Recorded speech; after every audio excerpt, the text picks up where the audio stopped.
Church. Once again po, we are here gathered together para po sambahin po si Lord, para po mag-celebrate of His goodness, of His grace towards our life. We declare po, in spite na nangyayari po sa ating paligid, na ito ay paganda ng paganda, ito ay pabuti ng pabuti dahil po kay Lord. Amen. Pwede po ba tayong tumayo ngayon? Pwede po bigyan po ng malakas na palakpak po si Lord today. Hallelujah. Amen. We give you praise, God. You're so good.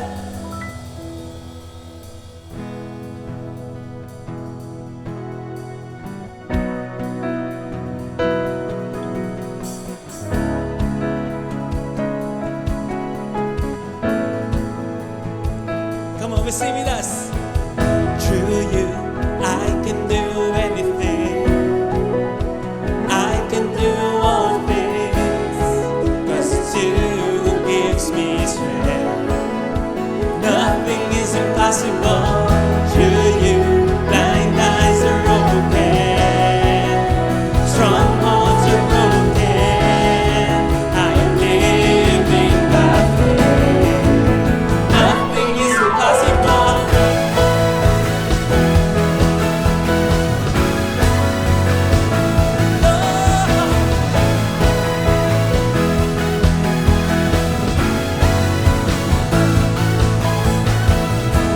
I'm not gonna live by what I see. Not gonna live. I'm not gonna live by what I feel. Deep down, I know that you're here with me. And I know that you can do anything. Through you, I can do anything. Yeah, I can do all things. Jesus, you gives me strength. Nothing is impossible. Through you, my eyes are open. Strongholds are broken. Jesus, I'm living by faith. Nothing is impossible.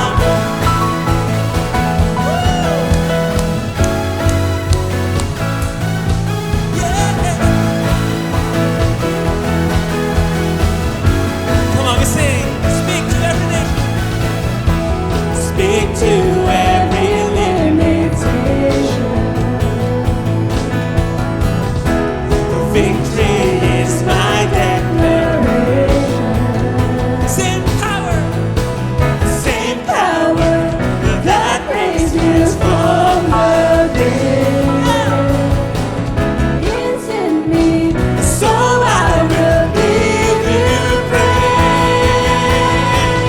To you, I can do anything. I can do all things. 'Cause it's you who gives me strength. Nothing is impossible. To you, blind eyes are open. Strongholds are broken. I am living by faith. Nothing is impossible. Come on, church. You declare nothing is impossible for Jesus. Come on, speak to every limitation. Speak to every limitation. You declare victory is my declaration. Same power that raised us from the dead is in me, so I will give you praise. To you, I can do anything. I can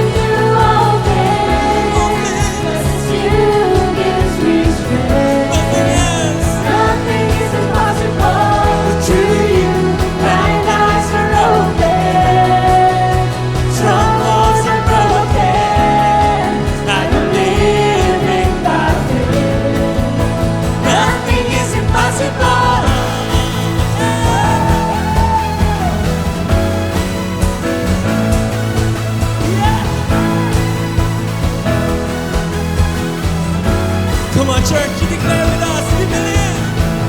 I believe, I believe, I believe, I believe in you. I believe, I believe, I believe, I believe in you. I believe, I believe, I believe, I believe in you. I believe, I believe, I believe, I believe in you. Through you, I can do anything. I can do all things. 'Cause it's you who gives me strength. Nothing is impossible through you. My eyes are open. Strongholds are broken. I am living by faith. Nothing is impossible.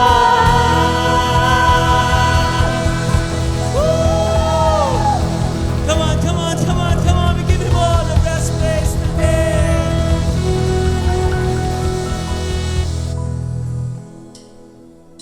Mover of mountains, breaker of chains. Jesus has triumphed over the grave. Sing hallelujah, the battle is won. Nothing can stand against our God.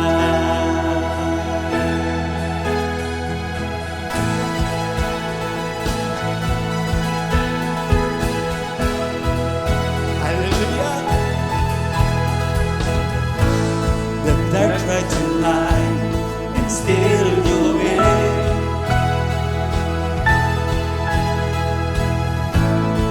Death tried to keep inside of the grave. The enemy fought, he tried but he lost. You cannot be stopped. Mover of mountains, breaker of chains. Jesus has triumphed over the grave. Sing hallelujah, the battle is won. Nothing can stand against our God.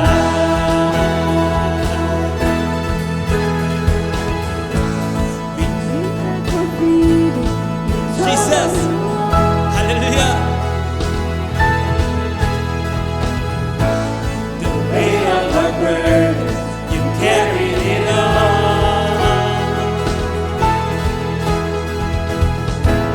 Our fears and our failures, and dead on the cross. You cannot be stopped. Mover of mountains, breaker of chains. Jesus has triumphed over the grave. Sing hallelujah, the battle is won. Nothing can stand against our God.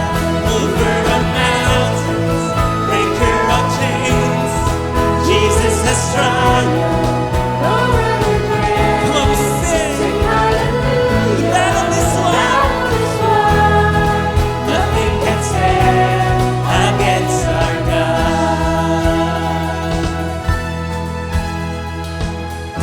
There's nothing that can stop our God. There's nothing that can stop our God. There's nothing that can stop our God. There is nothing. Come on, declare with us. Oh. There's nothing that can stop our God. There's nothing that can stop our God. There's nothing that can stop our God. There is nothing. Come on, say.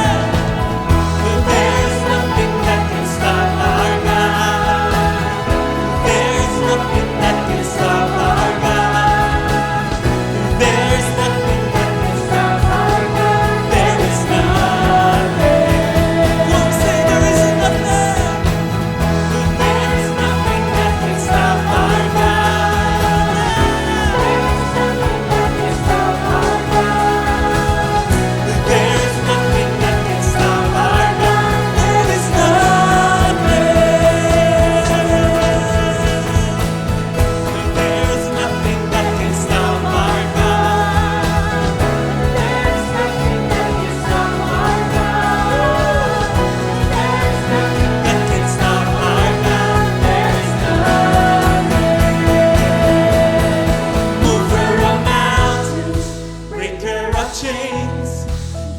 Jesus has triumphed and over the grave.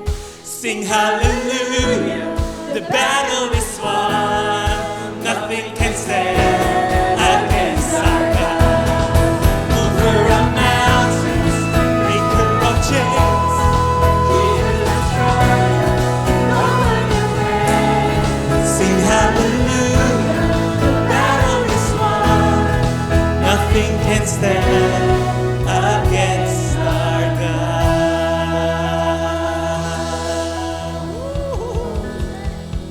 Hallelujah.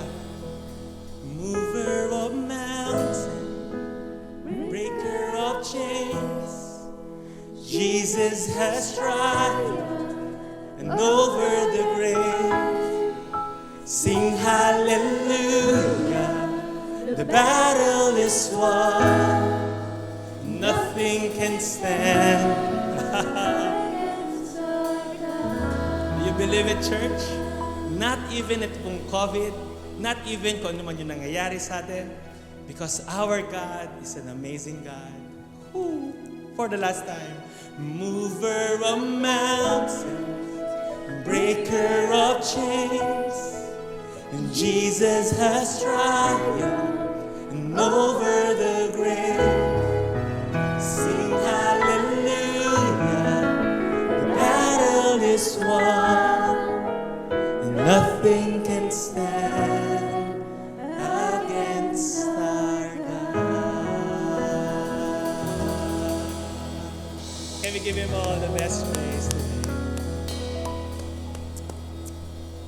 Lord, maraming pong salamat dahil kaya po naming i-declare na because kasama ka namin, Lord God, we will never fall. No evil shall befall us. At maraming pong salamat because the battle is won. Nothing can stand against our God. Hallelujah. Give you praise.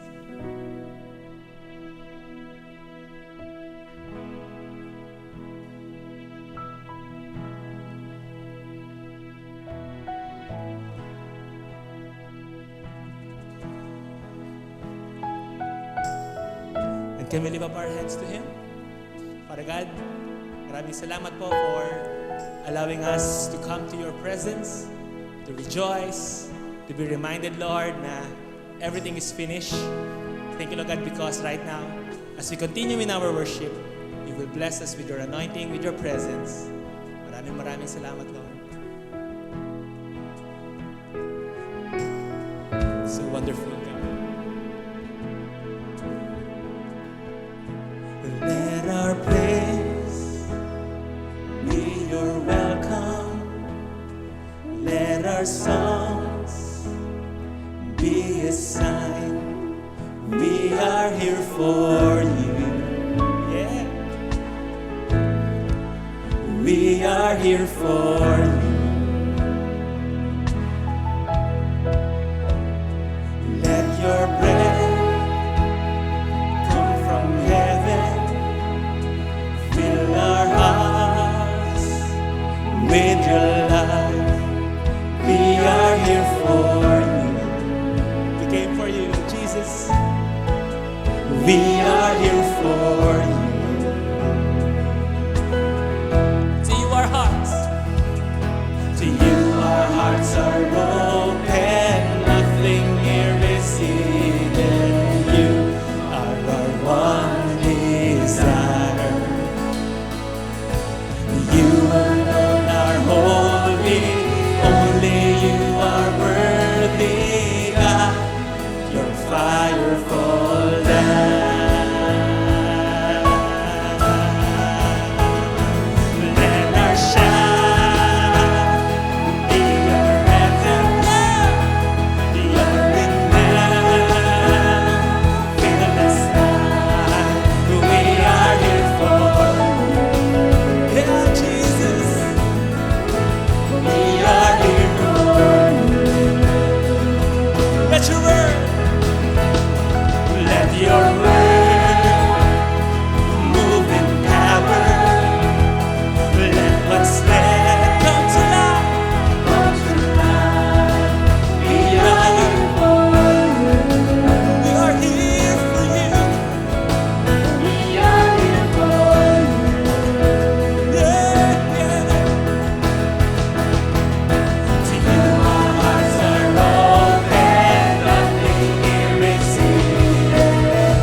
We welcome you with praise.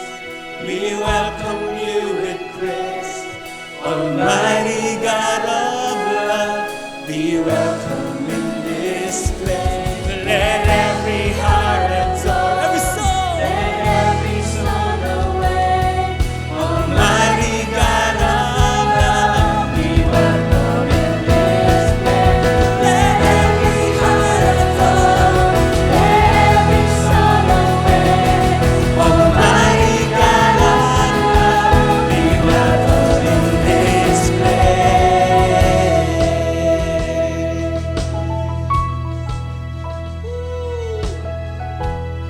We welcome you in this place.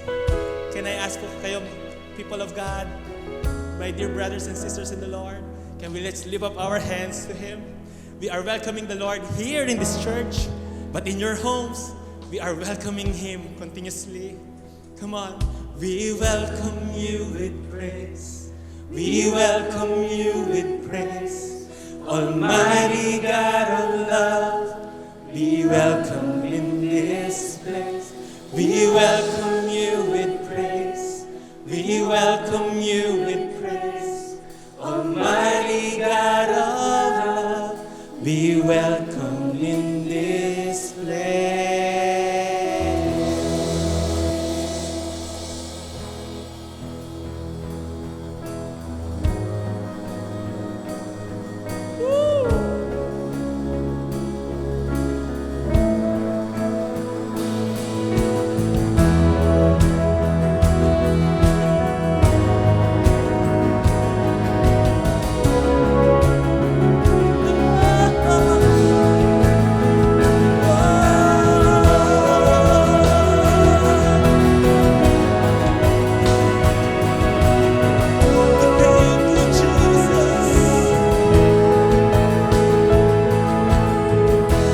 Your grace is enough, more than I need.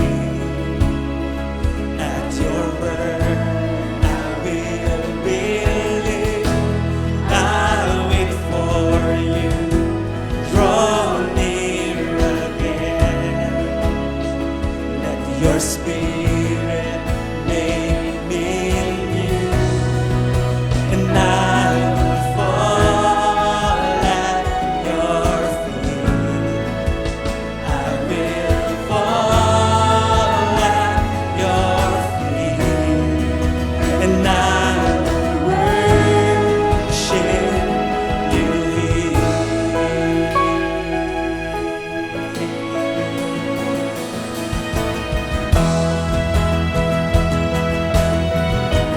Hallelujah!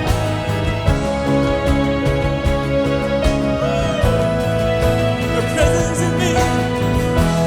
Your presence in me. Jesus, light the way. By the power of your word, I am restored. By your spirit, I am free.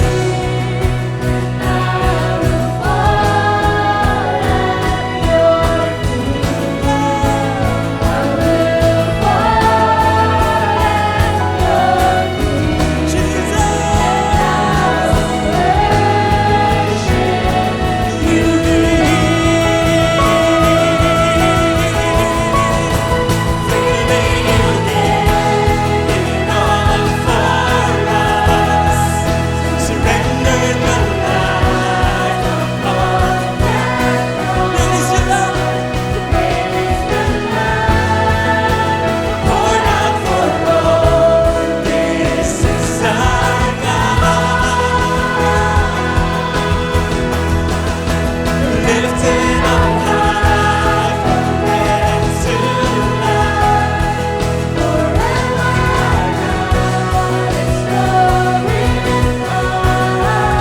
Servant and King, rescue the world.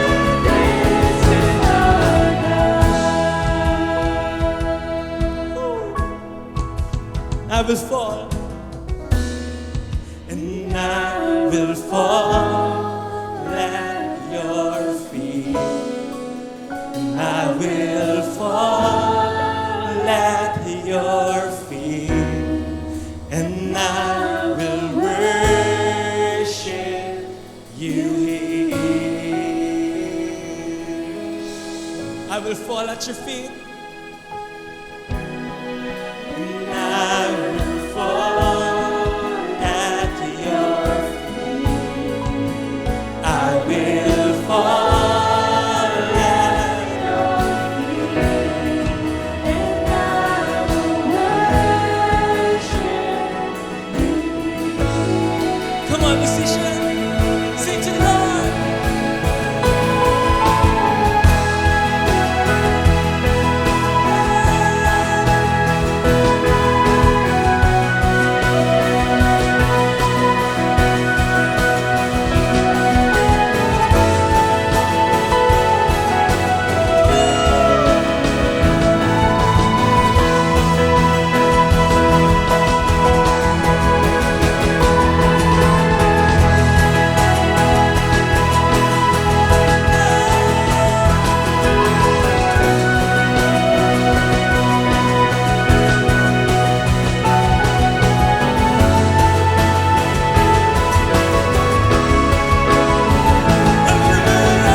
Lifted on high, from death to life, forever our God is glorified. Servant and King, who rescued the world, this is our God. Come on, sing it again. Lifted on high. Lifted on high, from death to life, forever our God is glorified. Servant and King, rescue the world. This is our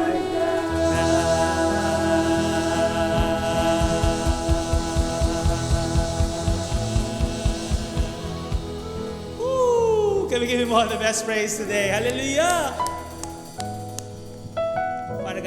Maraming salamat po for allowing us po to come to your throne.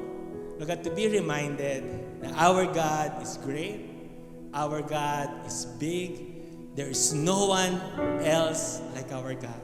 Lord, maraming salamat dahil kanina as we just lift our hands at kami po nag-worship, kung naman po yung aming dala-dala kanina, all seems small today because right in face to face with you, our big God, our great God, lahat po ng cares at concern nawala.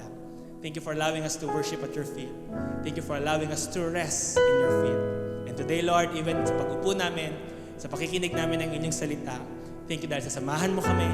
Thank you because your anointing is always with us. Thank you for the open eyes, open ears, and the heart that can understand. We give you all the praise. We give you all the glory. In Jesus' name we pray. Now God's people say, Amen and amen and amen. Hallelujah.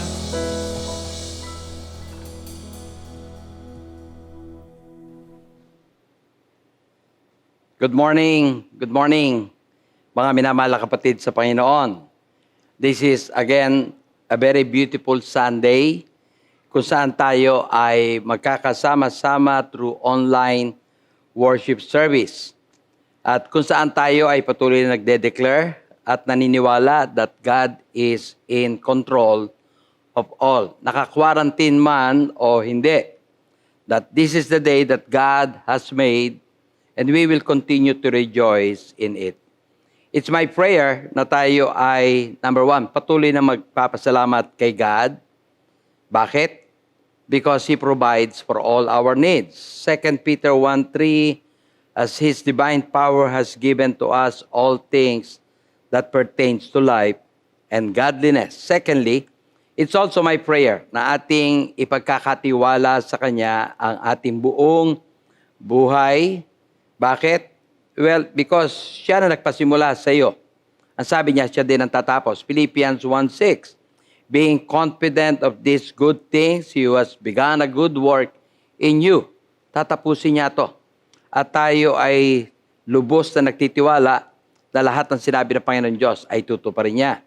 It's also my prayer, last, na kayo ay mananatiling safe, strong, and blessed. Why? Well, dahil lahat ng yan na binanggit ko kanina ay plano niya sa ating lahat kung inyo itong paniniwalaan. As for me and my household, we will continue to believe and trust God. So umagang ito, nais kong ipaalam sa ating lahat na bawat isa po sa atin, kung nasa bahay ka man ngayon, nakikinig sa akin, at nakakilala ka kay Kristo, tinanggap mo si Kristo, nais ko ipaalam sa iyo today na tinatawag tayo ng Diyos na maglingkod sa Kanya. Nais ko ipakita sa inyo that we are all called to serve. Lahat tayo ay tinatawag na maglingkod. Ginamit ko yung talatang Mark 10:45, for even the Son of Man did not come to be served, but to serve, and to give His life a ransom for many. Ilang talata pa pwede niyong tunghayan na tinawag ng Lord ang Kanyang mga anak, ang magkapatid, at lahat sila ay tinatawagan ng Lord na maglingkod sa Kanya. And I really would like you to know, tinatawag ka ng Lord. Hindi ko lang alam kung sa anong kaparaanan, pero tiyak po ako na tinatawag tayo ng Lord na maglingkod sa Kanya. Hindi lang ho tayo ay tinatawag para maglingkod. Tayo din ay tinatawag ng Lord to present our bodies as living sacrifice. Mababasa natin sa Roma 12, talatang 1. Sabi dito, I beseech you, therefore, brethren, tayo po ang kinakausap, by the mercies of God, that you present your bodies a living sacrifice, holy, acceptable to God, which is your reasonable service. Alinsunod dito, tayo ay uulitin ko, tinatawagang ibigay natin ang ating buong buhay sa Kanya as a living sacrifice. So kung meron ka mang itatanong ngayon, at naniniwala akong pwedeng ito ang itanong mo sa iyong buhay, alinsunod dito sa binasa natin ay walang iba kundi, how do I present my body as a living sacrifice? Para ito maintindihan, dahil kasi Roma 12:1 ay nagsasaad noong hinihingi ako kayo na ipresenta natin to bilang buhay na sakripisyo. Ay parang mabigat, pero parang yun ang tama, yun ang nararapat. At ang tanong natin ngayon, paano ko ipepresent? Para ito maintindihan, punta tayo sa lumang tipan kung saan merong mga sakripisyo na tinatawag na one of them is what we call the burnt offering, which I will explain later. Ito po yung kasama sa pinapagawa ng Lord kay Aaron at sa kanyang mga anak nung sila itawagin ng Lord para maging pari na sa kanyang harapan. Ang tawag po sa kabuuang ritual na yon ay, I call it consecration. At Tagalog, ang pagtatalaga. So tignan po natin itong offering na ito para sa ganon maunawaan natin ang Romans chapter 12. At gusto ko po itong ipaliwanag sa inyo, hindi man po natin ginagawa na ang mga ritual na ganito. Pero ang gusto ko makita natin ay yung symbolism it represents. Bagamat noon talagang matindi ang ginagawa nila, pero ano ba ang ipinapakahulugan noon sa ating mga buhay? Gusto ko munang basahin natin ang Exodus 28, verse 3. Dito sa talatang ito ay pinakausap ni Moises ni God kay Moises ang mga gifted artisans. Sabi po dito, "So you shall speak to all who are gifted artisans, whom I have filled with the spirit of wisdom, that they may make Aaron's garments to consecrate him, that he may minister to me as priest." Katulad po binanggit ko kanina dito, pinakiusap ni God o sinabi ni God kay Moises na tawagin at magpagawa sa mga gifted artisans. And take note, puspos daw ng spirito ng katalinuhan para gumawa ng kasuutan para kay Aaron at kanyang mga anak. Para saan? Well, let me highlight the word para pagtatalaga. So we can English to consecrate him. At sino ulit ang tinutukoy dito? Si Aaron, pati kanyang mga anak. At alinsunod dito, pinaliwanag kung ano ang talagang pinakalayunin. Meron palang gagawin sila ng mga damit. Ang pinakalayunin ay itatalaga sila at ang pinakalayunin, ang purpose, is that they may minister to God as priests. Gusto kong tingnan ninyo to, napakahalaga kay God ang pagtatalaga. At kailangan bago ka italaga, bago ka maglingkod kay Lord, kikita mo dito na kailangan dumaan ka sa tinatawag nating consecration, pagtatalaga. And listen please. Lahat tayo naglilingkod kay Lord, lahat tayong nagpapagamit kay Lord, ay kailangan maintindihan itong consecration o itong pagtatalagang ito. Are you ready? I hope you are listening.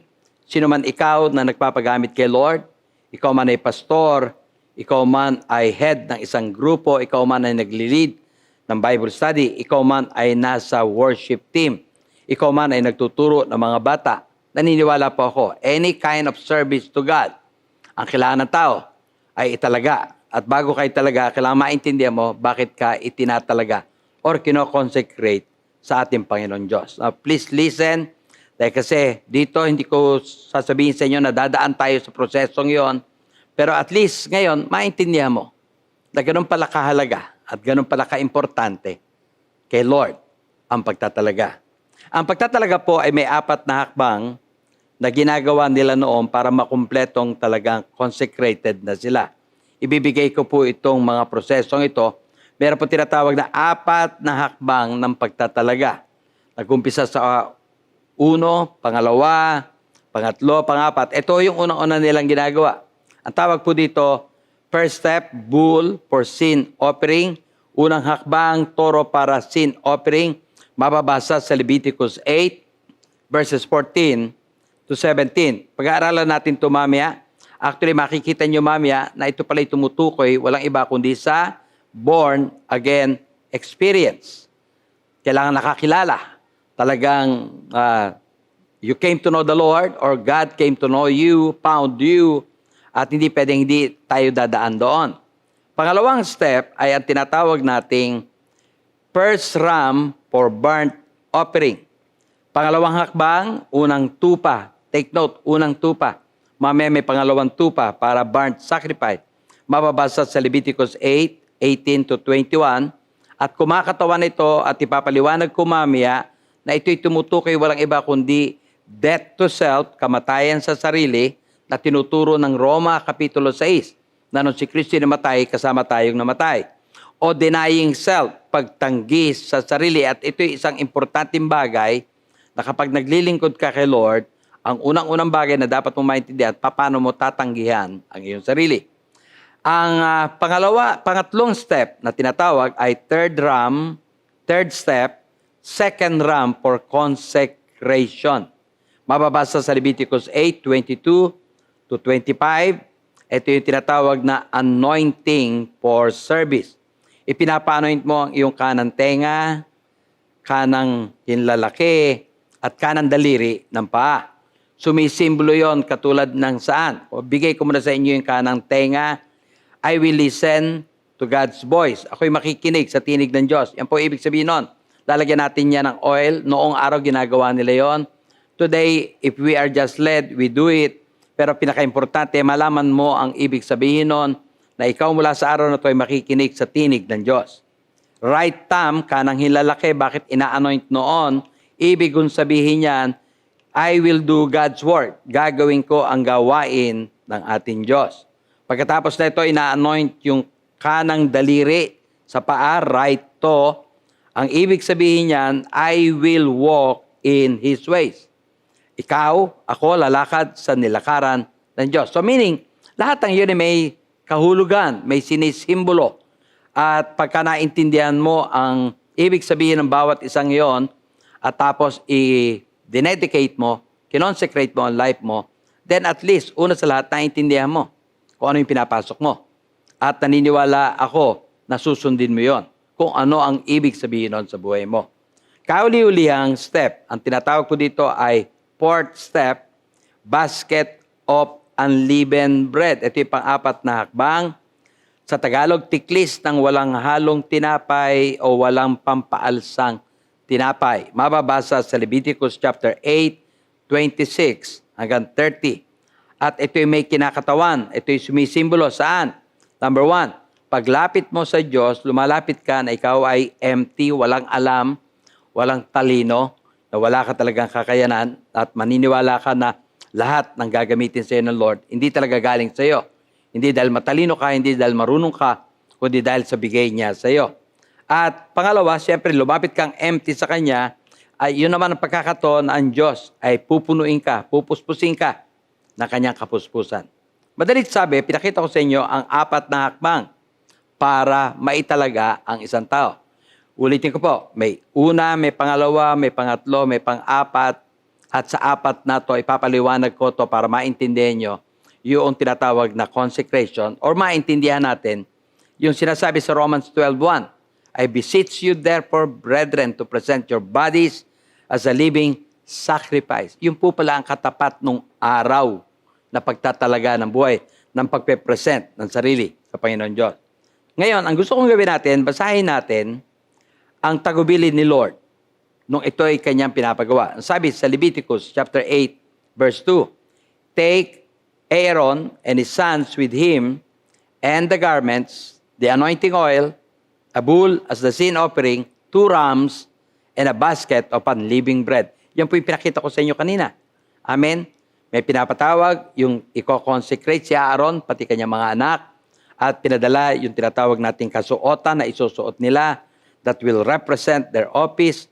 And please take note, mga kapatid, nandoon yung bull, nandoon yung anointing oil, nandoon yung 2 rams, unang tupa, pangalawang tupa, at nandoon yung basket of unleavened bread. Ulitin ko, dito pinapadala ni Lord, ni God, kay Moises, ang sumusunod. Alin sunod sa talatang ito? Sabi niya, take Aaron and his sons. Sila i-consecrate. Amen? Plus, take the garments, dalin mo yung garments, kanilang kasuotan, dalin mo ang anointing oil, hallelujah, at dalin mo yung tinatawag na bull for sin offering, at dalin mo yung 2 ram, yung isa para sa burnt offering, yung isa para sa consecration, at dalin mo din yung basket of unleavened bread, yung tinapay na walang halo o walang pampalsa. Pagkatapos nito, may tagubilin pa ang Diyos, sabi niya, tawagin ang mga congregation, mababasa natin sa Leviticus 8:3, pulungin sila, gather all the congregation together at the door of the tabernacle of meeting. Anumang kanilang pinagkakasunduan, ando doon sa door ng tabernacle of meeting. Bakit? Para maging witnesses. Dahil kasi gustong ipaalam, pakilala ng Lord na si Aaron, pati ang kanyang mga anak, ay kanyang ino-ordain para maging priest by that time. Pagkatapos, mababasa nyo sa susunod na talata, verses 4 to verses 5, na ginawa ni Moises ang tagubilin ng Panginoon Diyos. At hindi lamang ginawa ni Moises ang tagubilin ng Lord, dito makikita mo, sinabi ni Moises ang pinapasabi ng ating Panginoon Diyos.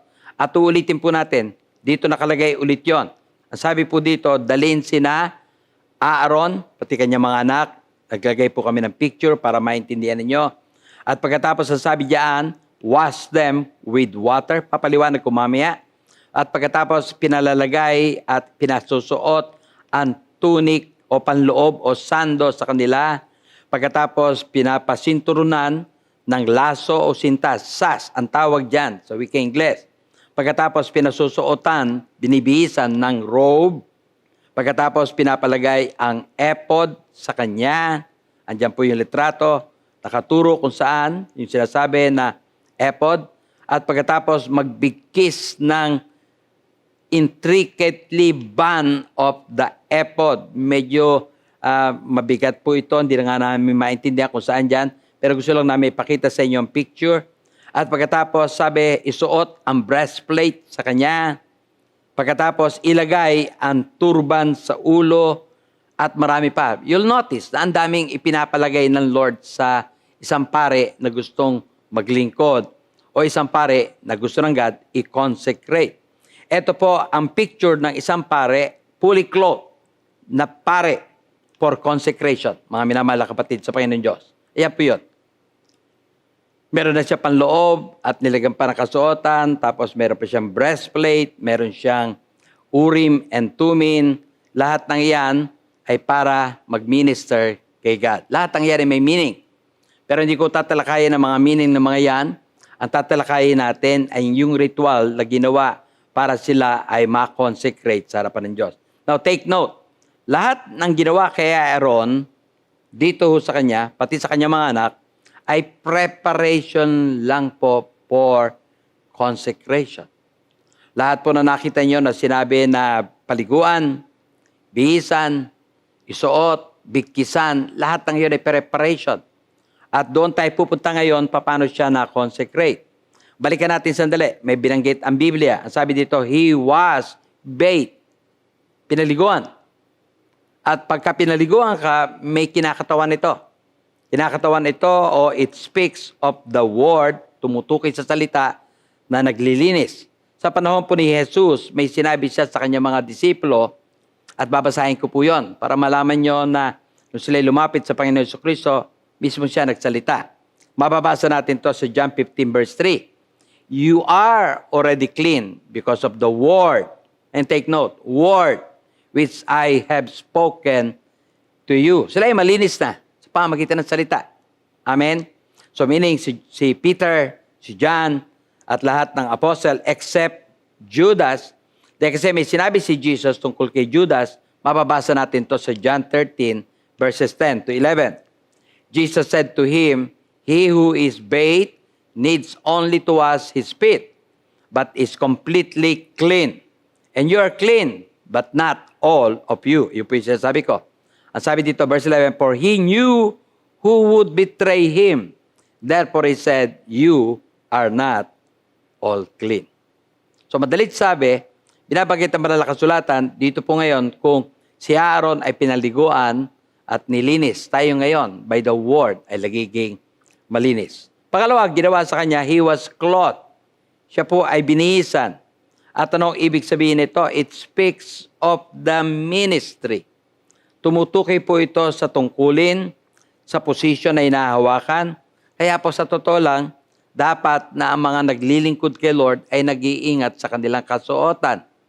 Kaya nga po, bagamat wala na tayo sa lumang tipan, binibigyan pa rin po natin ng halaga yung ating pananamit sa harapan ng ating Diyos. Kung sino man naglilingkod sa Kanya, we would like na talagang presentable before God. At kung kaya naman at magagawa naman, why not? Amen? At binibigyan pa rin natin ng pakahulugan at binibigyan pa rin natin ng importansya, even ang pananamit. Pangatlong ginagawa sa kanya ay he was anointed with oil. At anong ibig sabihin nito? It speaks of the anointing. Tumutukoy ito na ikaw ay pinili, ikaw ay kanyang pinalakas, ikaw ay kanya talagang i-anoint at dinedeclare sa harapan ng kongregasyon na ikaw ay kanyang pinili. Pansinin po ulit, hindi pa po ito consecration. Ang tinutukoy natin kanina, merong ritual na ginagawa para ma-consecrate, pero at this point, hindi pa ho nako-consecrate si Aaron, pati kanya mga anak. Kumbaga sa lahat ito ay procedure at kailangan dumaan ka sa proseso. Ano yung proseso na binanggit ko kanina? Isa-isahin ko lang ulit. Una, first step, Leviticus 8:14 to 17, born again experience. Second step, Leviticus 8:18 to 21, kung saan dinedeclare mo, ikaw patay na. Amen? Ang sarili mo hindi na nag-aari. Pagkatapos, third step, Leviticus 8:22 to 25, kung saan ang iyong tenga, iyong kanang daliri, pati paa, ay pinapa-anoint mo at kaululi ang fourth step kung saan walang laman ng iyong kamay, lalagyan ng laman at lahat ng ito merong meaning at pagka naintindihan mo, at least alam mo kung paano ka maglilingkod sa Panginoon Diyos. Ito pong apat na to ay tinatawag na way of consecration. At lahat po ng way na yan ay dinaanan ni Aaron at kanyang mga anak at nung matapos yan, they were consecrated. At ngayon, ang katumbas niyan ay yung Romans 12:1. I beseech you therefore, brethren, by the mercies of God, to present your bodies a living sacrifice. Amen? Kaya nga ngayon sinasabi ko sa ating lahat na yung Roma 12, talatang 1, ay bagamat isang talata lang ang binasa natin, gusto ko ipakita sa inyo ang totoong kahulugan nun nung araw. At ngayon, harinawa, I pray na maintindihan nyo ano ba ang nangyayari, paano ko ba na ipepresent itong aking sarili bilang sacrifice sa Kanya. Okay, puntahan na po natin isa-isa ang mga bagay na yon. Ang unang step ay sinabi ko kanina, bull for sin offering. Amen. Leviticus 8:14 to 15. Tignan po natin yung mga ginawa nila, step by step. Number 1, dinila ang toro para sin offering. Kung gusto nyo, basahin nyo yung mamaya. May dinilang toro, malaki, toro, for sin offering. Pagkatapos, pinapatong ang kamay ni Aaron sa ulo ng toro, pati yung kanyang mga anak. At doon lumilipat kung anumang kasalanan meron sila sa toro. Pagkatapos papatayin ito ni Moises, nangungusap po ito, nagsisimbolo ito saan? Si Jesus namatay, Jesus dying for us. Pagkatapos kukunin yung dugo, ipapahid yung dugo sa sungay, at ibubuhos ang dugo sa pundasyon, at itatalaga ito. Lahat-lahat ito ay sumisimbolo saan? God's redemption and forgiveness. Pagtubos at kapatawaran ng Diyos sa ating mga kasalanan.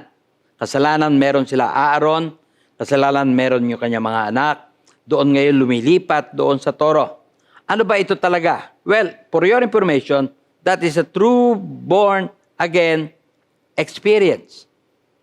Anong ibig kong sabihin? Bakit dito nagpasimula ang ating tinatawag na consecration? Dahil kasi walang pwedeng italaga, walang pwedeng maglingkod kay Lord, walang pwedeng punasan ng langis, malibang makaranas ng totoong pagbabago na ipinagkakaloob pagka ikaw ay tumanggap kay Kristo. Lilinawin ko lang po. Kaya po pala doon tayo nag-uumpisa. Ano ba yon? True born-again experience. Walang sino mang maglingkod nang hindi na born again. Walang sino mang magpapagamit kay Lord nang hindi na born again. Walang sino man na gusto magsilbi kay Lord nang hindi muna born again. At lilinawin ko lang ang born again. Na born again tayo, at gusto ko lang itong bigyan diin, by water and spirit, na sinasabi sa John 3 verse 5. Jesus answered, most assuredly I say to you, unless one is born of water and the Spirit, he cannot enter the kingdom of God. Paano ba tayo na born again? Na born again tayo dahil kasi one day, may nag-share ng gospel sa atin, ng word of God. Pwedeng may nagturo, pwedeng may nabasa tayo, nanonood tayo, whatever. At nung madinig natin yung salita ng Diyos tungkol kay Kristo, tungkol sa kanyang kamatayan, at doon kumilos ang banal na Espiritu Santo, kaya natutunan mong tanggapin si Kristo sa iyong buhay. Ganyan po ang ating born again. At kung meron ka pa ibang kwento patungkol dyan, I don't know, basta alam ko, Word of God was presented to you. Salita ng Diyos, tinuro sa iyo. At ang banal na Espiritu nandoon at kumilos sa iyong buhay. So isa po yan. Pangalawa, na born again ka, hindi dahil sa talino ng tao, na born again ka dahil kasi may demonstration ng Spirit and of power. Mababasa mo sa 1 Corinthians 2:4-5. And my speech and my preaching were not with persuasive words of human wisdom, but in demonstration of the Spirit and of power. Bakit? That your faith should not be in the wisdom of men, but in the power of God. Ito pa yung unang step. Born again experience. Amen? Dadaan tayo doon. Hindi pwede kang sabihin pa natin ma-consecrate hanggat hindi ka naboborn again. Napunta ako sa pangalawang hakbang. Ito po yung second step, yung unang ram. Take note, nakalagay dyan. Unang ram. Para saan? For burnt offering. Ang procedure po dito ay ginagawa ganito. Dinala ang lalaking tupa. Yun po yung first ram. Kailangan lalaki. Amen. Kaya dinala muna yung unang tupa para saan? Burnt sacrifice. Ipapatong ulit ni Aaron at kanyang mga anak ang kanilang kamay sa ulo ng lalaking tupa. Darating si Moises, papatayin ni Moises ang tupa. Pagkatapos kukunin yung dugo, iwiwisik ang dugo sa palibot ng altar. Pagkatapos puputol-putulin ang tupa sa ilang piraso. Susunugin ni Moises ang ulo, ang ilang piraso at ang taba. Huhugasan ng lamang loob at paa, binti, bias sa tubig. At susunugin ang buong tupa sa altar. Ito ay burnt sacrifice, sweet aroma, isang pag-aalay sa pamamagitan ng apoy kay Lord. Now, yun po yung proseso. Kukunin yung tupa, papatuyin yung kamay sa tupa, papatayin ang tupa, pagpirasuhin yung tupa, kukunin yung laman loob, at ito ay susunugin. Lahat-lahat susunugin. Let me explain to you the meaning. Simbolo ito na sa atin, lahat-lahat sa atin ay dapat sunugin. Ito pa yung ikalawang hakbang. Mula ulo hanggang paa, mula loob, palabas, anumang istorbo o balakid sa paglilingkod sa Diyos dapat sunugin. Take note. Kung may bisyo, sunugin. Mga ayaw ni God sa buhay mo, sunugin. Kung meron kang sama ng loob, sunugin. Mga ambisyon na hindi maka-Diyos, sunugin. Kung meron kang galit, meron kang hinanakit, may mga nakaraan na nakakaistorbo, sunugin. Meron kang bitterness, meron kang anger, at iba pa, anything. Kaya po yung tupa ay pinagpira-piraso. Amen. At kinuha even yung laman loob na ang ibig sabihin, walang ititira. Hindi natin alam kung ano laman ng isip mo, hindi natin alam kung ano damdamin mo, hindi natin alam kung ano nangyari sa iyo. But then, if you want to serve God, lahat ng yan, pasunog mo kay Lord. Ang tawag dito ay dying to self. Amen. May katapat ba ito sa bagong tipan? Meron Luke 9:23 and sabi, then he said to them, if anyone desires to come after me, let him deny himself, take up his cross daily, and follow me. Ito yung time na pwede mo talagang sabihin, I have been crucified with Christ. It is no longer I who lives, but Christ who lives in me. And the life which I now live in the flesh, I live by faith in the Son of God who loved me and gave Himself for me. Ulitin ko mga kapatid. Unang step, born again. Siguraduhin mong born again ka. Hindi ka sabihin natin na pilitan, hindi ka natakot, hindi ka sabihin natin na para bagang kaya ka na dito sa church ngayon, pinilit ka ng nanay mo, pinilit ka ng tatay mo. No. Nagkaroon ka ng encounter with the Lord. Naranasan mo yung true born again experience. Ngayon naman sa second step, ay ipinagkakalob mo kay Lord ang lahat-lahat. Pinapasiyasat mo sa Kanya lahat-lahat. Ang isip mo, ang puso mo, kaloob-looban mo, at kung meron mga bagay na hindi ka aya-aya kay Lord, papasunog mo. Kung may bisyo ka, pasunog mo. May masama ka ugali, pasunog mo. Ano man ang nasa iyo na makakahinder sa iyong paglilingkod sa Kanya, ipapasunog mo. Burnt offering po ang tawag doon. Anong ang dinadala? Yung unang tupa. Punta tayo sa pangatlong step. Ito po yon. Dinadala sa third step, yung pangalawang tupa. Amen? Kaya dalawang tupa pinapadala. Lalaking tupa. Ano pinapadala ng una? Bull, born again experience. Ano yung ano yung unang tupa na pinadala? For burnt offering.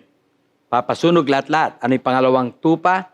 Again, ito ay for consecration. Kaya nakalagay po dyan. The second ram for consecration. Ganito po ang procedure. Dinala ang pangalawang lalaking tupa for consecration. Ipapatong ulit ni Aaron at kanyang mga anak ang kanilang kamay sa ulo ng lalaking tupa. Papatayin ulit ni Moises ang tupa. Kukuha ng dugo at ilalagay. Take note, ito ang bantayan nyo. Ilalagay saan? Sa tungki ng kanilang mga tenga. Ito ang una. Pangalawa, ilalagay sa inlalaki ng kanilang kanang kamay. Pangatlo, ilalagay sa malaking daliri ng kanang pa.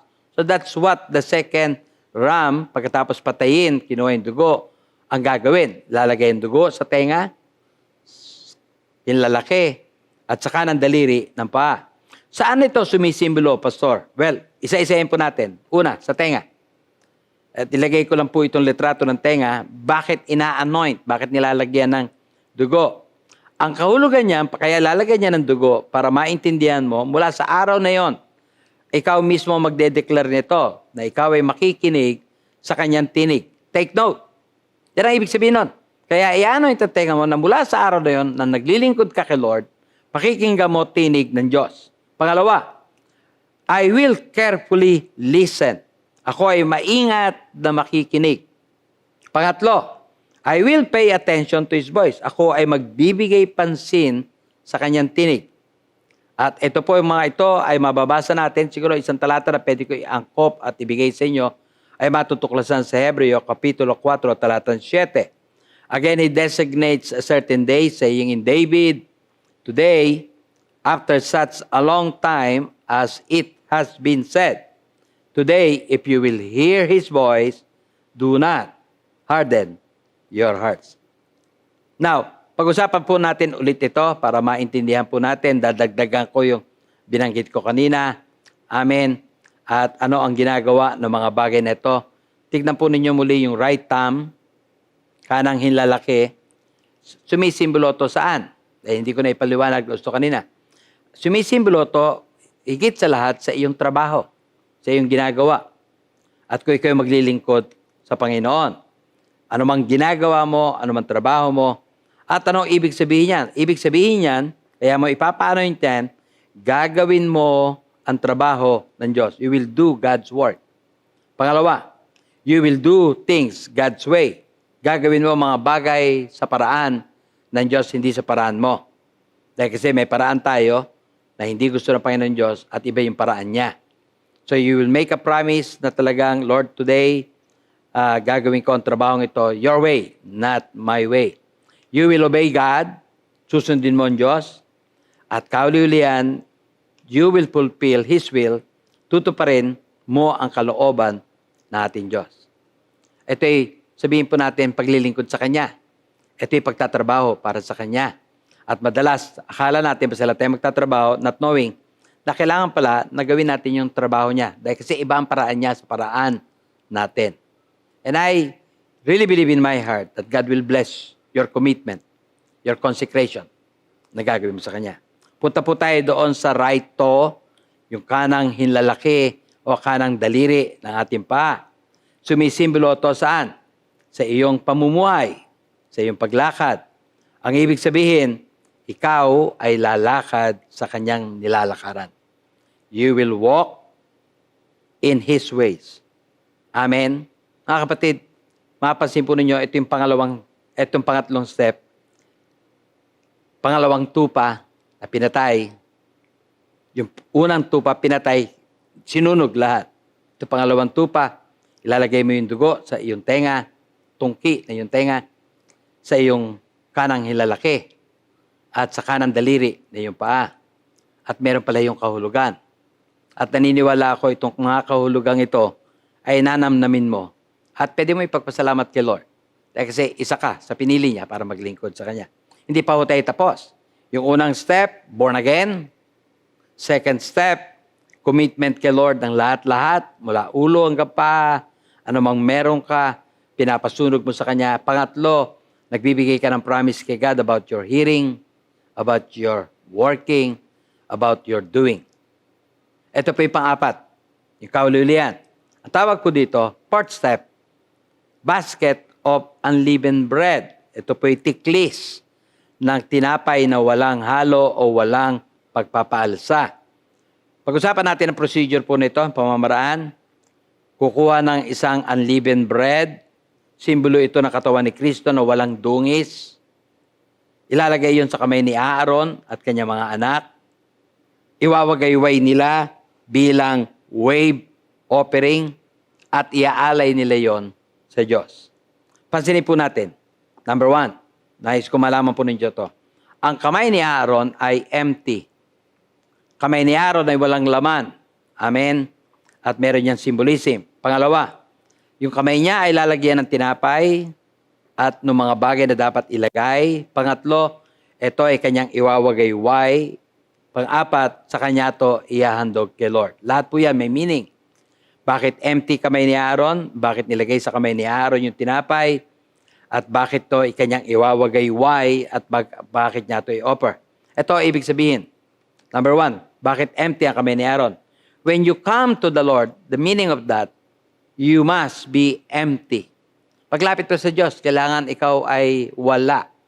Wala kang talino. Bagamat may talino ka, hindi ko sinasabing wala kayo talagang talino. Pero hindi mo ginagamit yung talino na yon sa paglilingkod sa Kanya. Umaasa ka sa talino niya na ibibigay niya sa iyo. Bagamat ikaw ay may lakas, hindi mo ginagamit yung lakas na yon. Ang sinasabi mo sa Kanya, Lord, mahina ako, pero ang kalakasan mo ang sa akin. So you come before Him empty. Kaya nga, you must be nothing. Zero before God. And if you can do that, be ready to be filled with God. Pangalawa, doon pumapasok yung filling ng God. Then and only then can God fill you with the fullness or His fullness. Doon ka lang pwedeng punan. Doon ka lang pwedeng punuin. Doon ka lang pwedeng mapuspos ng banal na Espiritu Santo. Pangatlo, sabi dito, iwe-wave. Alam ba ninyo na ang pag-wave nila ay parang korteng krus? May symbolism din po yan. At pang-apat, yung kalulian ay, I need to inform you, na yung pag-wave ng tinatawag po natin na noong pagkatapos ng wala sa kamay mo, tapos nilagyan ng kamay mo, at pagkatapos i-wave mo, sign of cross, it speaks of what? His death and your death. Tinatanggap mo na yung kamatayan niya, kamatayan mo. Tinatanggap mo ang doktrina, ang katuruan ng kamatayan. Kasi napakahalaga pala nito para sa mga gustong magpa-consecrate o magtalaga ng kanilang buhay. Pagkatapos po nun, doon mo lang talaga pwedeng i-offer ang life mo kay God and you can speak before God. At pwede mo sabihin kay God, Lord, I offer my life to you. Bago po ako magtapos, gusto ko lang po linawin sa inyo. Nag-umpisa tayo sa born-again experience. Kailangan tiyakin mong born again ka. Na pinapasok mo si Kristo sa buhay mo. Na isinuko mo na ang buhay mo kay God. Pangalawang hakbang, siguraduhin mo na isurrender mo sa Kanya lahat-lahat. May laman man ang utak mo, laman ng puso mo, laman ng katauhan mo, may galit ka, may inis ka, may nakaraan ka, surrender it to the Lord. Pasunog mo. Ano man may bisyo ka, pasunog mo. Kung ikaw man ay sabihin natin na ikaw ay umiinom, ikaw ay naninigarilyo, ikaw ay nagsusugal, ikaw ay merong hindi maisuko, this is now the time na isuko mo to sa Panginoon Diyos. And He's willing to accept them. And He's willing to bless your life. Isuko mo lahat. At hahamunin kita mamaya at the end ng ating gawain na meron ka bang gustong isuko sa Panginoon Diyos. Pag sinuko mo to kay Lord, He'll take it away from you and He will bless your life. Pangatlo ay mangangako ka sa Kanya na mula sa araw na to, pakikinggan mo ang tinig niya. Amen. Gagawin mo ang pinapagawa niya at pupunta ka sa pinapupuntahan niya. Yun po yung consecration. Tenga, daliri, sa kayong daliri ng paa, pinapaanoint mo. Kauli-ulian, lalapit ka sa Kanya ng walang-wala. Sabihin mo talaga sa Kanya, Lord, kahit ano yung talino meron ako noon, kinakount ko na yun ay rubbish. Wala. Matalino ko man, wala. Lalo kung wala kang talino, well, dapat ka lumapit kay Lord. At kung marami kang talino at talagang ikaw yung sobrang talino, lumapit ka kay Lord. Pagkatiwala mo sa Kanya, na yung talino na yan ay hindi sa iyo. Galing yan sa Kanya. Lalapit ka sa Kanyang empty, lalagay niya ang kamay mo ng tinapay. Tinapay speaks of the Lord Jesus, His life. Amen. Siya nagbibigay nito para yan ang pagkain mo, para yan ang tanggapin mo. At pagkatapos ito, i-wave mo, tinatanggap mo, cross, sign of the cross. Lord, nung mamatay ka, namatay ako. At kauli-ulian, pang-apat, I offer you my life. Ano ang pinapakita nito sa atin, mga kapatid, sa Panginoon? Number one, hindi pwedeng hindi born again ang magtatalaga ng buhay kay God. Hindi pwede. Number two, walang sino man na hindi nagpasunog ng kanilang buhay ay pwedeng mag-minister sa Kanya. Hindi pwede. Pero bakit marami nakakalagpas? Well, I believe ito ay na kay Lord na at sa iyong transaction sa Kanya. Pangatlo, kailangan pa-anoint ka at tungkin ang iyong tenga, kanang hilalaki at kanang daliri. Pa, kauliulian, kailangan ka mapuspos ni Kristo at ng Kanyang Espiritu. My final conclusion. Once anything is brought to the Lord, yan po yung burnt offering, yan po yung consecration, it no longer belongs to you. Ano mang i-offer mo kay God, bago mo dalhin sa altar, iyo yun, pag-aari mo yun. Whether ito ay buhay mo, whether ito ay gamit sa bahay mo, whether ito ay anything, bago mo ito ibigay kay Lord, or anak mo, bago mo i-offer kay God, pag-aari mo yan. Pero once na dinala mo sa altar, at inihandog mo sa Diyos, lalo na po yung ating sariling buhay. Pag dinala mo to sa altar, mamaya mananalangin tayo, at sasabihin mo yung prayer, Lord, I offer you my life. Hindi mo na pag-aari yan. Amen? Hindi na ikaw ang may-ari niyan. Pag-aari na yan ng Diyos. Madalit sabi, gusto kong sabihin, you have no right to use it anymore. Wala ka ng karapatang gamitin yan kung saan-saan. Kung saan mo ibig. Kung saan mo gusto. Pag-aari na yan ng Diyos. And He has all the right kung saan niya gagamitin yan. Madalit sabi, anong ibig sabihin ng Romans 12:1? I appear to you, brethren, by the mercies of God, to present your bodies as a living sacrifice. Bakit nababasa natin to sa ating banal na kasulatan? Na tayo ay tinatawag ng Lord na mag-present ng ating sarili sa Kanya. Alam niyo talaga kung ano ibig sabihin nun? All belongs to Him. Ito yung totoong pagtatalaga. Ito yung totoong pagpapasakop sa Panginoon Diyos. Ito yung totoong kung talagang tinatawag ka ng Lord maglingkod sa Kanya. All belongs to Almighty God. Kaya itong oras na to, gusto kong gamitin ito pagkakataong ito. Sino man sa inyo nakapakinig ng totoong burnt offering ng lumang tipan o yung tinatawag nating consecration noong lumang tipan. Kung paano tinawag ng Lord si Aaron, pati kanyang mga anak, at dumaan sila sa tinatawag na mga ritual. Uulitin ko, hindi ho natin ginagawa yung mga ritual na ganon.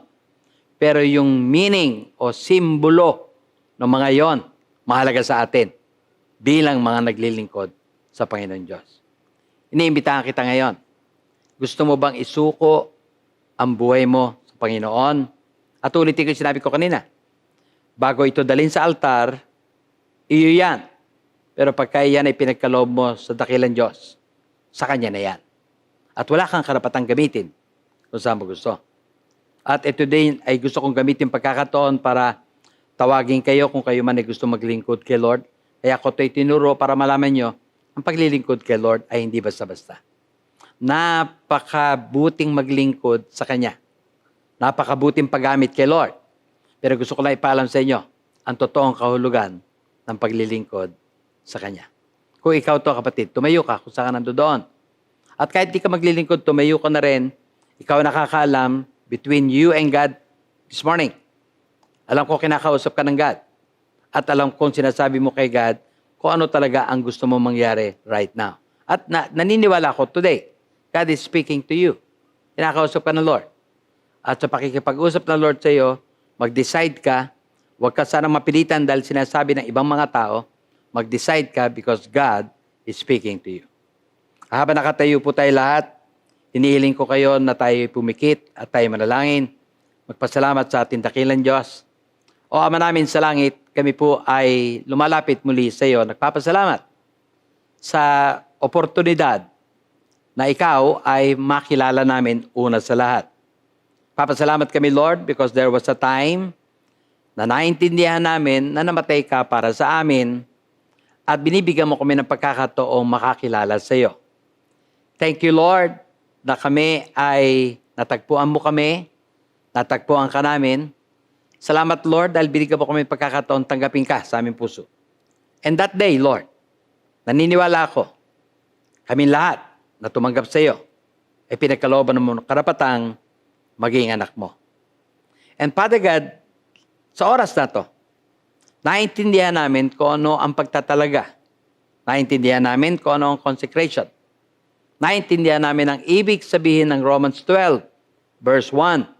Yung panawagan mo sa amin na aming hihain ang aming sarili bilang buhay na sakripisyo. Panginoon, in the name of your Son Jesus, lumalapit po kami ngayon. At nais namin, Father God, italaga sa iyo ang aming buong buhay. Nais namin, Lord, sabihin sa iyo na mula sa araw na to, Lord, anumang meron kami na sagabal sa aming paglapit sa iyo, isinusuko po namin. Mula ulo hanggang aming paa, mula po, Lord, sa loob hanggang palabas. Ikaw ang nakakatalos, ikaw ang nakakaalam. Ano man yung laman ng aming isipan, laman ng aming damdamin, ipinapasunog po namin sa iyo. Isinusuko namin sa iyo. At nagpapasalamat kami, Lord, because pangako mo, ikaw ang bahala sa lahat ng iyon. Hindi lamang yun, Lord, kundi amin pong nagpapa-anoint kami sa iyo ngayon, sa aming tenga, sa aming kamay, sa aming paa. At naintindihan namin ang kahulugan ng mga ito. Na kami, Lord, makikinig sa iyong sasabihin. Na kami, Lord, gagawa sa iyong ipapagawa. At kami, Lord, ay pupunta sa nilakaran mo. At nagawa mo. And Father God, thank you because we come before you empty. Now, pinupuspos mo kami ng iyong kapuspusan. Salamat sa maraming bagay na gagawin mo pa. Salamat dahil kasi sa umagang ito, lubos naming naintindihan ang burnt offering, pati ang consecration na aming ginagawa ngayon. Salamat, Panginoon, dahil kasi nakakatiyak kami na ikaw nagpasimula ng mabuting bagay sa amin, ikaw din ang magtatapos ng mga bagay na ito. Ito po, Panginoon, aming panalangin. Sa pangalan ni Jesus. Amen. Mga minamahal na kapatid sa Panginoon Diyos, pagpalain po tayong lahat ng Panginoon. God bless your consecration and God bless the offering of your life to Him. Muli po magkita tayo sa darating na linggo at salamat din po sa mga nagkaloob ng kanilang mga tithes and offering at kung gusto po ninyo magkaloob pa, kanina po nakapos at mamaya ulitin po yon, doon po kayo pwedeng magkaloob. May God bless you all. Amen. Amen. Maraming salamat po, Pastor Efren, sa powerful word na binigay niyo po sa amin. Ewan ko po sa inyo, mga kapatid, pero ako po, mas namamahal ko po yung ministry na binigay po sa akin ni Lord after hearing po yung message ni Pastor. And ako po, nagdi-desire pa rin po ako all the more na magtanong, Lord, ano po pang ministry ang gusto niyo pong ipagkaloob sa akin? Knowing po na hindi po pala basta-basta, pero still there's this desire po to serve our God kasi there's no such thing po na kapalit po ng ministry na pinagkaloob po sa atin ni Lord. Kaya po kayo, mga kapatid, kung meron po sa inyo na nagdi-desire ng ministry, alam niyo po na whenever there's a desire, si Lord po nagbibigay ng opportunity. Si Lord po nag-open ng windows, nag-open ng doors. Kung desire niyo po na magamit ka sa mga tao para mag-share ng word, si Lord po magpapadala ng tao sa inyo. Kaya nga po ngayon, if there's anyone of you desiring to serve the Lord, rest assured po na hindi matatapos po itong pandemic natin, that the Lord will provide opportunities for you to be used mightily by God. And baka po nakalimutan ninyo na ngayon po is a very special day for all our fathers. Ngayon po is Father's Day. And ayoko pong patapusin ito pong ating gawain na hindi po tayo nagbibigay pugay, na nagbibigay honor, nagbibigay respect sa ating pong mga tatay and mga would-be fathers in the future. Kaya nga po kaming Joshua and Caleb and yung ilan po, nagtulong-tulong po kami, nagsama-sama po kami para po ipakita po sa inyo aming mga beloved na super generous, mabait, gwapo, machong mga tatay. Ito po ay para sa inyo. Sana po magustuhan ninyo.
this level of striving, only resting in Father's arms. I am free, free at last, living loved, falling fast in your grace. I am saved, I find my rest in your embrace.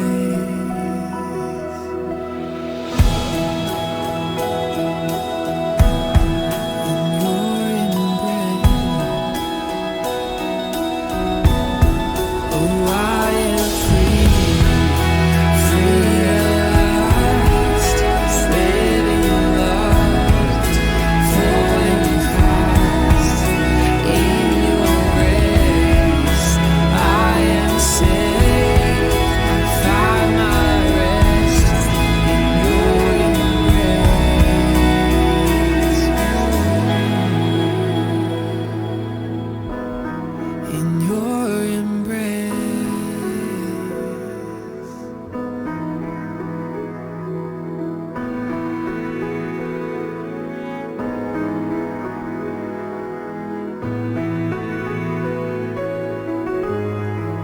Just be held, you're safe now. Just breathe in, just breathe out. Just be held, you're safe now. Just breathe in, now breathe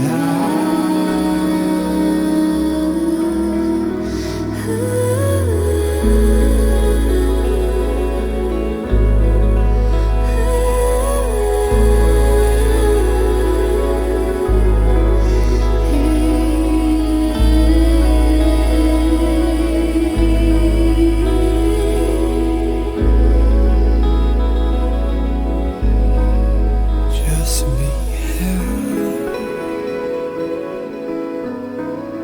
you're safe now.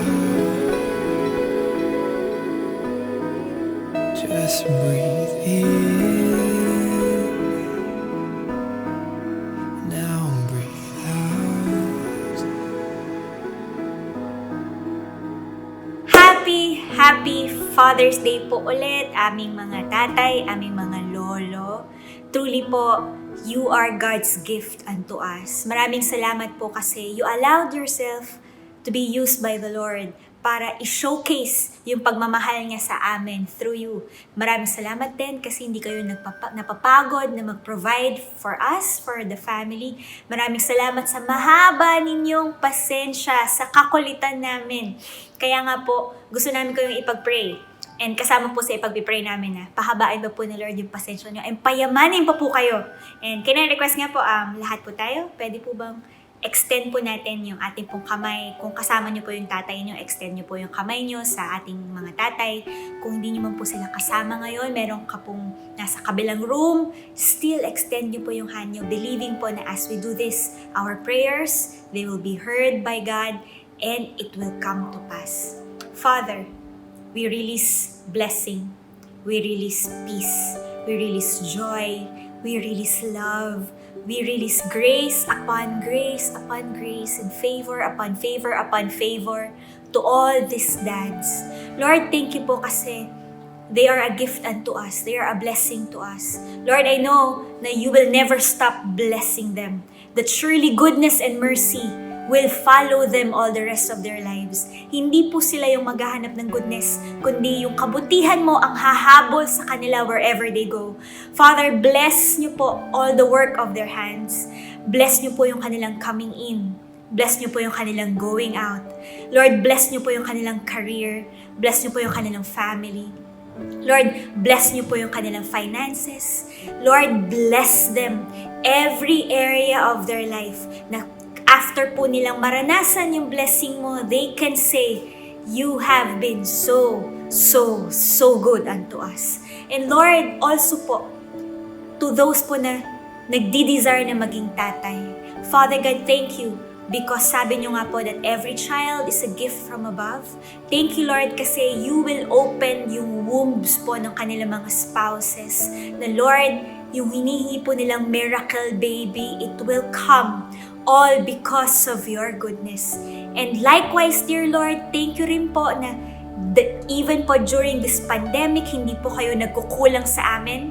Thank you po kasi you are more than enough. And because you are more than enough, Lord, we give our tithes po sa inyo. Bless niyo po lahat nung nagpadala ng kanilang tithes sa church na to as they declare that you are their source, that you are great, and that you live. Father, bless every family. Bless everyone po ngayon na nanonood. Bless them. May your favor be with them wherever they go. Thank you, Lord, for your kindness. Thank you, Lord, for your goodness. Ako po, Lord, excited ako sa something great, something wonderful, and something new that you are about to do in our lives. We give you glory, we give you honor. Lord, thank you. Truly po, all we can say is thank you, and thank you for being so good unto us. In Jesus' name, we pray. Amen and amen and amen.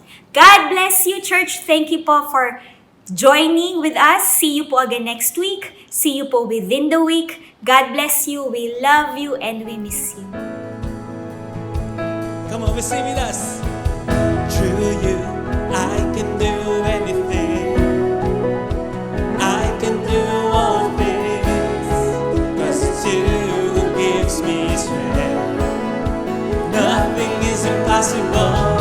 Through you, blind eyes are open. Strongholds are broken. I am living by faith. Nothing is impossible.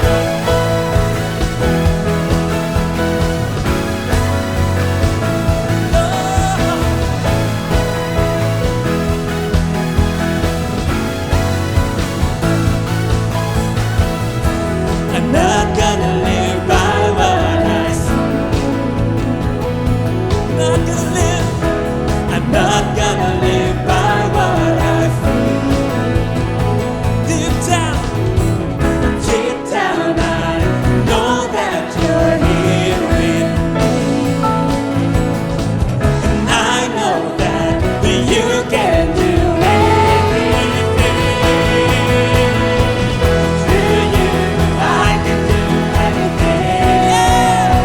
I can do all things. Jesus, you gives me strength. Nothing is impossible. Through you, my eyes are open. Strongholds are broken. Jesus, I'm living by faith.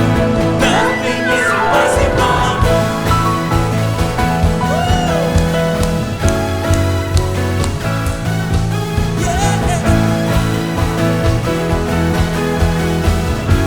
Come on, we sing. Speak to every nation. Speak to every limitation. Victory is my declaration. Same power that raised us from the dead.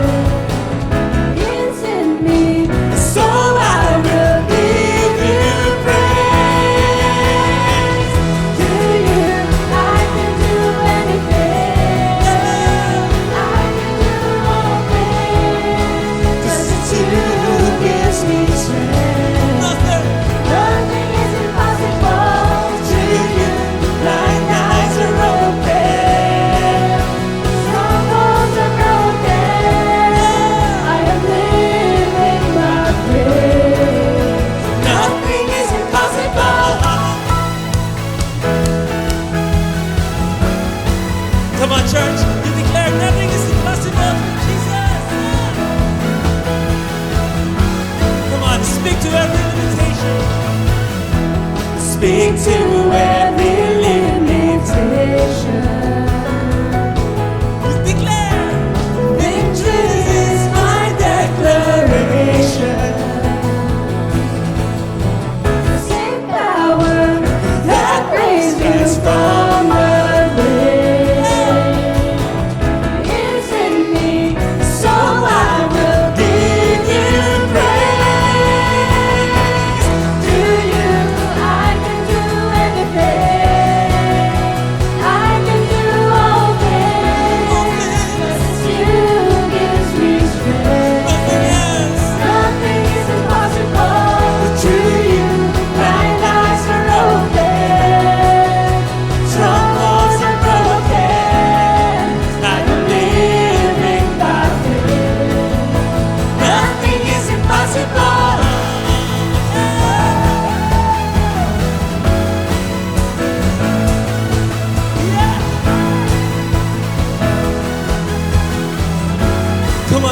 'cause it's you who gives me strength. Nothing is impossible